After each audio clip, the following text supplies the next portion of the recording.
I really learned to not only trust the timing of my life, but also not demonize feeling bad. Like, it's okay to feel bad. It's okay not to be okay, and just sit with it, feel it, and then it passes and you do something else and you feel good, and it feels so good to feel good. Like, that's the beauty of feeling not good, is when you feel great again, you feel amazing.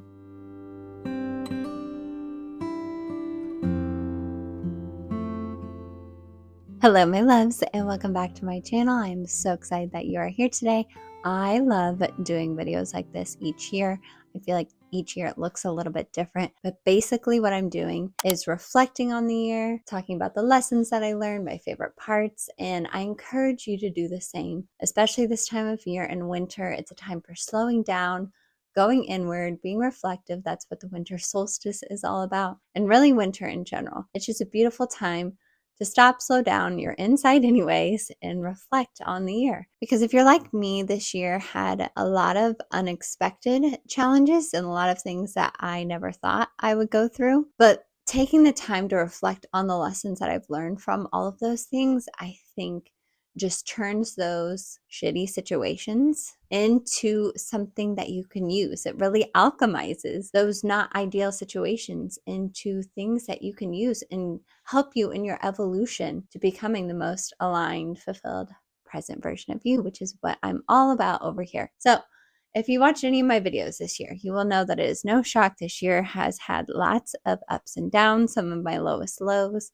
and also some of my highest highs. Isn't that how life goes? Like, the polarity of it all is just so interesting to me. Last year when I did this video, I thought 2023 was crazy, and 2023 was crazy externally. Like, we quit our jobs, we moved, we tried to do RV life full time.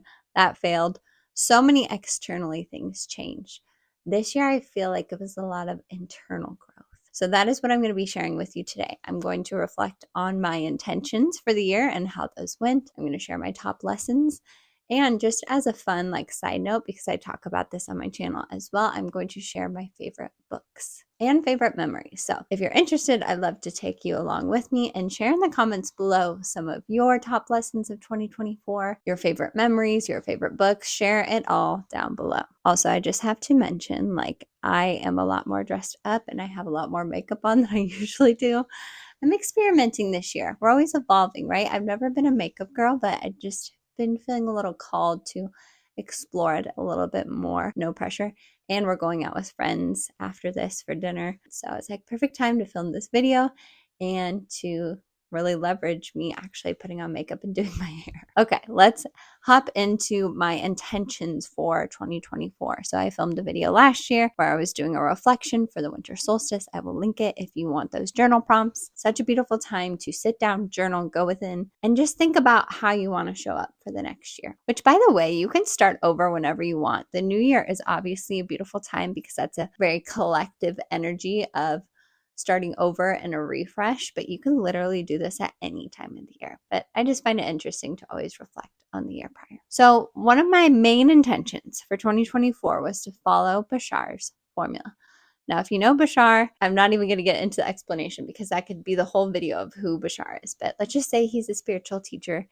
I love how profound and simple his teachings are. As soon as I heard him speak, it just resonated on such a cellular soul level. I was like, this is my truth. Anyways, his formula for living your best life, basically, you know what? I'm going to read this word for word because I don't want to mess it up. I've got my vision board on the background of my computer and my phone, which I think I'm going to do a video showing how I make my vision board if you're interested. So his formula is act on your passions to the best of your ability with no insistence of the outcome and remain in a positive state. Now, I feel like I've got to follow your passions down. I have no problem following what excites me. I have probably too many things that excite me. I get excited very easily, which I think is a great thing. Can just be a little overwhelming sometimes. But it's the following your passions without insistence of the outcome that is the trickiest part for me. And let me know if you're the same. It is so hard not to be so attached to how you want something to turn out. And I don't think there's anything wrong with that. But here's why I think he's telling us to release that, because many times through our conditioning, we're attached to resistance. Like we have too much energy and thought into what could go wrong or what is the worst thing that could happen. Like, especially when you're following your dreams, you're like, well, I could fail and everyone can make fun of me, or I could lose all my money, or I'd be homeless, or whatever it may be. We have so much energy going towards a momentum, as Abraham Hicks would say, going towards what could go wrong, that we're not putting any of that energy towards what could go right, or at least not enough energy towards that. So I think that's what he's getting at with this formula. And I agree, like my mind goes crazy sometimes when I get caught up in the like what could happen, the unknown when you're following your passion. So with all that being said, I did follow this intention. I did follow my passions, but this year I really want to focus. One of my intentions for 2025 is just releasing pressure. Somehow pressure can still build up so easily, and I'm so aware of it, but it's just like my default. I think, and this could be a whole video to itself as well, like since quitting my job and podcasting and YouTubing and momming full time, it's been a journey. It's been a journey. So the word for 2025, and I guess it's not a word, it's a phrase, is no pressure. Keep following the passions. I have no problem with that. Like that is something I like to applaud myself for, because I don't think we applaud ourselves enough for the things we're doing well. Is I'm very brave when it comes to following my passions, but it's the letting go of the outcome that I am so ready to do more of in 2025. My second intention for 2024 was to read more than I was on my phone. Now, I don't have a way to really quantify that completely and prove that I was reading more than I was on my phone, but I am on track to meet my reading goal on Goodreads. I have like a week left and I'm so close to finishing a book that I've been listening to. Yes, I count listening to books. I listened to 2 this year as my reading goal because they're books that I finished. And I may finish another book too, so I may surpass it, which would be really exciting. And I have read more books this year than I ever have in my entire life. And that is 25 books, or will be 25 books. And compared to other people, like here's mind stories coming back in and limitations coming back in and like just the negativity coming back in, right? I'm like, oh my gosh, some people finish like 150 books a year or whatever it may be, which is amazing and also insane, and like applaud to those people. But I finished 25 books and I'm dang proud of myself. I am super proud of myself. And it was really fun. I read so many different things, from fantasy to romantasy to some really good parenting books to some nonfiction spiritual books. I really covered it all. And I'm going to talk about my favorite books here in a little bit. Another thing that I've been doing this year, and it kind of gets a little too much sometimes, but I just cannot be trusted with social media. And I'm trying to be on my phone less, is I will delete my social media apps all the time. Is it a pain to re-download them and to like click through all the things as you re-download them? Yes. Luckily it keeps me logged in, but you still have to like hit no to notifications, no to tracking, all the things. So it is kind of a pain. But honestly, it's been helping my mental health so much. Like I'll just delete it for a week or a few days at a time, and then I'll re-download it if I need to post something. I wish there was a better way to like just completely hide it and I can't get to it at all. Maybe there is, but for right now, that works for me. So I'm going to say I met this intention. I'm going to say that since I met my reading goal and I delete social media when I need to, I definitely was reading more than I was on my phone. And I'm going to keep that momentum on that one going into 2025. Another intention that I had for 2024 was just to focus on having fun and focus on my family. And overall, I think I accomplished that goal. There were times, again, that I got caught up in the more mentality. That is such a common thing for us all to get caught up in, because it's so interwoven into everything that we do in this society, that you need more of this, more of that. I truly have everything that I could ever ask for right now.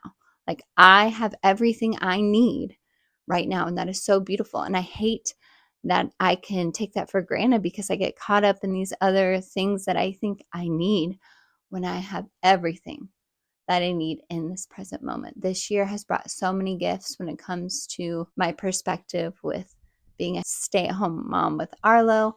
I mean, that's not really my term. We need a new term here because I'm a stay-at-home mom by definition, but I also watch his cousin. So technically I am working because I'm like nannying, and I have my podcast and YouTube channel. So I'm also working. So it's like a work from home mom. Is that what we're calling it? But it's like way more than being a stay-at-home mom. And I still get a little triggered by that term. So I'm trying to expand that in my mind. It's just been a lot of growth in terms of how I see myself as a mom and my contributions to my family. And I'm so grateful for how much time I get to spend with Arlo. Like, when I think of all the different situations that people have, I'm so grateful for mine. And obviously, sometimes it can be challenging being a mom all the time and watching another little one, but they've taught me so much. I talk about this all the time, but they are the greatest teachers. And I think when you view parenthood through that lens, that they're teaching you just as much as you are teaching them, if not more. I think he teaches me more, honestly. It's just been such a gift to look at parenthood that way. There's such little mirrors back to you. I'm getting ahead of myself in my lessons, but they're such little mirrors. So it's also been so fun being in the St. Louis area. I feel like I've really fallen in love with where we live. I'm so grateful for where we live because that was obviously a huge change moving from Phoenix to St. Louis. This was our first full year in St. Louis, and I'm so appreciative that we're close to family. We got so much family time in this year, especially with my family and our extended family. So I was really happy with how my intentions flowed throughout the year. And I think that is an important note when it comes to like setting goals and intentions. You can see that mine were, I don't want to say vague, but they were things that I could control. Like, you could have a goal to hit like 100,000 subscribers on YouTube, which would be awesome, or to make a certain amount of money. Not that those are bad goals, but like, you don't always have control over that, right? So for me personally, I like to set intentions or goals. I call them intentions that I can fully control. Like, I fully can control the outcome, because at the end of the year, if you didn't meet that goal and it's not something you can control, you can really internalize that and have it connected to your worthiness. And we don't want that. We have enough issues with our worthiness already, even though we are the most worthy beings ever. Like, we are just worthy with our existence. But I digress. Let's keep going. All right, let's talk about my top lessons for 2024. I think the biggest one has been trust the timing of your life. There have been things this year that I thought would happen. I thought I would be in a much different situation than I am right now. That happened last year too. So interesting, right? And things that I thought would for sure happen this year that didn't. And in the moment, it was heartbreaking and devastating. I talk a lot more about this on my podcast, which I think I'm going to post this on my podcast too. So check that out, Alignment Avengers. But looking back, hindsight is such a gift.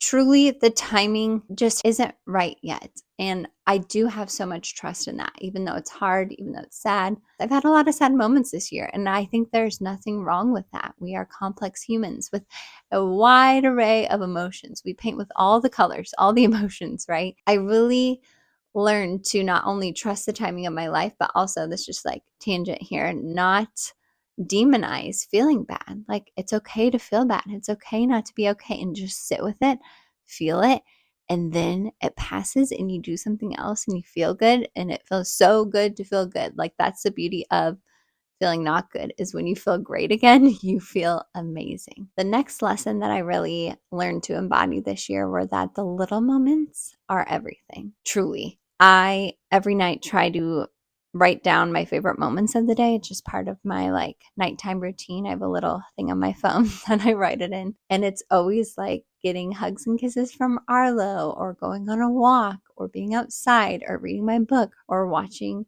a fun show with Steven, or a beautiful conversation that I had. It's always like these little moments here and there that make my day magical. And I say this because, like I mentioned earlier, I think we can get so focused on the big things. Like, I've got to get this big thing before I can be happy, when there are so many small moments that will make you just as happy, if not more, happening right now. So that's my challenge to you in 2025, is try to find the magic in those little moments, because they happen every single day. Do the practice that I do at the end of the night when you get into bed, write them down, because they are so magical and they're everything. Those little moments make a beautiful life. Leading off of this, I feel like I already kind of talked about it, but let's hit it again. The next lesson that I really learned this year was that contrast is so beautiful and so needed for life. Now, I'm a big Abraham Hicks fan, and they talk about contrast all the time, that we are constantly in contrast. And the beauty of it is that it helps you figure out what you want. Every time you observe or experience something you don't want, you get the beautiful opportunity to clearly see what you do want. And it's that choice of, do we focus on what we don't want or what we do want, that really can change everything about your life. It's that perspective change. And the more you focus on what you do want, the more you see of that. I just, obviously, like everyone else, I'm sure this year, experienced a lot of contrast. And it ended up being some of the most beautiful gifts to me, because like I just said before, when you feel so low and then you feel it and you work through it and you get on the other side and move up the emotional scale, you feel like you're flying on top of the world. Like, just the contrast of contrast makes those high moments so much deeper and juicier and more beautiful, and just everything. It makes them everything. And I think it's also a really healthy way to see those unwanted moments. It's just viewing it as contrast. Contrast is such a neutral way to describe seeing things that you don't want and things that you do want. It also helps you see those negative moments as a gift. It just really helps you reframe that perspective on the really hard times in your life.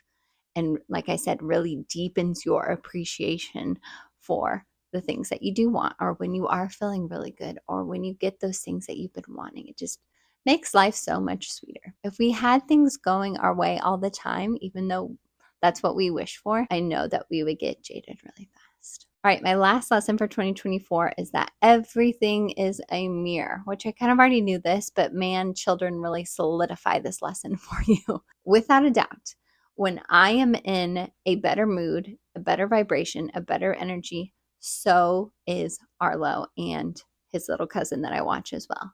When I am not in a good mood or energy, they can feel it and they reflect it right back to me. It's almost kind of astounding to observe that every single day. And I don't want you to put pressure on yourself to be feeling amazing every single day, because I know I can do that. It's just about doing the best that you can in each moment to honestly just remain calm and peaceful. You don't even have to be like high vibing it, like happy, ecstatic, passionate, all those things. If you are those things, great. But even just being a neutral, calm, peaceful energy is so beneficial when it comes to children and the people around you. Like, everyone is just reflecting back to you the energy that you also are emitting, because everything in this universe, we can prove this scientifically, is energy. Everything is energy and vibration. So the more that we are aware of our own energy and dealing with things when they come up, not suppressing them, not judging ourselves when we're mad or angry, table it if you need to. If you are with your kids, like write it down in your note, make a note, be like, let's revisit this later so we can process it, or do what you need to do, step away for a moment. I've done that many times, so you can breathe and calm down. Do what you need to do to recenter yourself. Breathing is such an underrated and useful tool. And then Arlo sees me doing it and he starts doing it, because they're mirrors. They're mirrors to us. And just like everything in this universe is a mirror to your energy. To go even further with this is something that I try to do as much as I can when I have the capacity. When you're triggered by something, which I know some people are over that word, like people being triggered, but like when you feel just irritated by something or angered or sad or whatever, such a beautiful invitation to go within and really question why that's triggering you. I think that's why people are like so over this word, because they're like, you trigger me, it's your fault that you're triggering me. When really it's like, you're triggering me. Okay, I need to go within myself and see why that's such a trigger. And that's that deep subconscious work that can be scary. But once you go through the scary things, like, that's where the magic lies. So just a little tidbit you can take into your 2025. When you feel triggered, just take it as an invitation to go within. All right, let's switch gears here a little bit and talk about my favorite books of 2024. Like I mentioned, I read more books this year than I had ever, like in my entire life. I'm so proud of that as someone that used to struggle with reading. I would say my favorite book this year, hands down, changed my life. I feel like I was a little late to the game, but it's so good if you haven't read it, is The Midnight Library. And actually, not everyone is going to like this. Well, not everyone likes your favorite books, right? Because we're all different people. But man, it was such a short, sweet, to the point, impactful, packed a punch, connected quantum physics, meaning of life, all the things that I love in a book. So I think that might be one of my favorite books ever. Loved, loved, loved The Midnight Library. It also came at a really interesting time in my life when I was just like struggling with a lot of things that I mentioned earlier, like my title as a stay-at-home mom and what I want to do. And reading that book just reaffirmed what I talked about earlier. Like, life is about those little moments and just the beauty of being alive. And kind of the concept of the book, if you don't know what it's about, this woman dies. Talking about triggers, read your trigger warnings for that book because there is something sad that happens in the beginning. But she dies and she goes to the Midnight Library, and each book in the library is a different version of her life if she would have made different choices. And who doesn't wonder what their life would look like if you would have made a different choice 5 years ago or in high school, or if you were still with that person that you were with 10 years ago or whatever, what your life would look like. And that book really explores that topic, and it is so interesting. The next book that I really enjoyed, and this is like a whole different topic here, but that is How to Talk So Little Kids Will Listen. This is for the parents out there. They had so many practical tips on how to get your kids to listen. Honestly, how to get them to listen, because we're taking them through our day. We can get busy. We got to get them in the car. We got to go this, go do that. And it just really kind of opens your perspective to how they see things. And sometimes our natural instincts, when you break it down, make no logical sense. And I just love the practicality of this book. I actually need to reread it because I've forgotten a lot of the tactics already. Like, in the moment, it's hard to remember. So don't beat yourself up if it like takes a while to sink in. I'm still practicing all the things, and also take what works and leave the rest, especially when it comes to parenting. Another book that I really loved was Big Magic by Liz Gilbert. Again, this is like an older book. It's been around for a while, but I just loved her take on creativity. It was like a really fast-paced read for me. It was really inspiring and uplifting. So if you feel like you're a creative person, which I think we're all creative people, so we could all read this book, go check it out because it just really lights a fire within you to create. And I think all of us need to keep that inner fire within us lit, and we can keep it lit by creating different things. And it could be many different things that you're creating in your life. All right, the last two books I just want to mention really quick were Messages from the Masters. And I think it was like a special version of it. So I'll put the picture up on the screen. But this is about past lives and the lessons that people are learning by doing past life regressions. So interesting. Like, it just totally reframes your perspective of life and death. Like, if you're someone that is scared of death, which I feel like is a very common fear, and you're interested in past life regressions, go and read this book. I even liked it so much more than Journey of Souls, which I heard good things about that. I don't know, Journey of Souls, it was okay. That's more about like what happens in between lifetimes, but Messages from the Masters just had so many heartwarming, just make you feel good lessons about past life. So go check it out. It will just totally make your brain explode and totally reframe how you see life and death. The last one, this is for the fiction girls out there, and I've read so much more fiction this year, which I am very glad that I did, along with Midnight Library, that was fiction, but Two Twisted Crowns, that's in the Shepherd's King duology. I hope I'm saying that right. I like the second one so much better than the first one. It's just like dark academia, fantasy. I just felt like it had such a good story. And at the end of it, my heart was so full and warm, even though it's like a darker book. I don't know. I just love the story so much. All right, let's end this video with talking about my favorite memories of 2024. A big one, obviously, would be our trip to Italy. So I have a whole series of this on my channel. If you want to go check it out, I will link it here and below. Such a once in a lifetime trip, even though I say that and I went to Italy and went to these spots before. So I guess not once in a lifetime, but to do it again with Steven. We went there for a wedding. He was in a wedding, and seeing Taormina, Sicily. I never been there before. Oh my gosh, just so magical. And travel is high on my alignment list. It is so important to me. It really helps me be a happy, fulfilled, aligned, present person. And I learn so much every time I travel. I think that's one of the reasons I love traveling, is it just explodes your brain. Your reality is just blown up because you're seeing how other people are living. And I never want to not travel. Like, I hope I'm traveling until I leave this earth because I love it so much. And we definitely don't travel as much as we used to, but you know what? we traveled a decent amount this year. We went to Italy, we went to Colorado, we went to New York, we went to Chicago. So I'm happy with like a good trip every quarter. And I'm very grateful that we get to do that. And I want to bring Arlo with us. We didn't bring him to Italy, but we brought him to Colorado. And I just feel like it's so important to bring him along with us to get him used to traveling and also expose him to different parts of the world. Another fond memory I have from this year and something I'm very proud of myself for doing is Vlogtober. So I posted about 20 videos in October. I absolutely am obsessed with that month and all things spooky and Halloween and witchy and magical. And it was just so fun to express myself in that way. I had so much fun doing that. Even though it was crazy filming, editing, and posting so many videos in 1 month, it was insane.